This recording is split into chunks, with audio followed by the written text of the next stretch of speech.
ওকে ভাই ভাই কি ফোন করে বেচা কিনা করেন নাকি? সব তো ফোনে ওই আচ্ছা, তো বাজারে কিছু নিয়ে আসেন নাকি? বাজারে তো ধরেন না সপ্তাহে ধরেন না লাই দিলে মোটামুটি ধরেন না কুড়ি চমুনি ধরেন না 10-12টা জি। গারমরা 10-12টা মিশানি 10-12টা কয়টা 10টা করে ধরেন না এভারেজ কটা হইলো 30টা বাইক ধরেন না 30টা।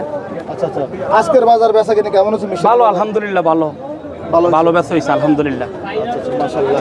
ভাই এই যে এই গরুটা বিক্রি করছেন, হ্যাঁ। দাম পাইছেন? এক কইতে ভাই এটা আছে এই দামের গরু ভাই আপনারা কোন মনে থেকে কোন আচ্ছা এটা কি কোনো কান্তি খামারের থেকে আর কোনো আপনার গৃহস্থের ঘরের থেকে এই গরুটা কি 2,30,000 কিনুন যায় 31,000?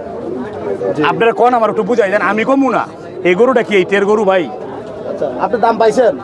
আলহামদুলিল্লাহ, আমার কিনা যেমন বেচা এমন কিনা যেমন বেচে এমন বেচা এমন থাকবে কিছু আজকে? থাকবে কিছু? আলহামদুলিল্লাহ আছে আল্লাহ দিলে। সবাই বলে সাইফুল ভাই লস, কিন্তু লাভের বিষয় আমি কর্তৃক একটা কথা বারে বারেই বলি যে আমার কুড়ি চমুনি আর হলো সোমবারে আমার যে বাড়িতে আমরা গরুগুলো বেচি গরুগুলো বেচছা যে কিছু যে কালেকশন থাকে আমি মিশানি হাটে লই আই ওই জায়গার বেচাটা কি জানেন লাভ লসের কোনো হিসাব করে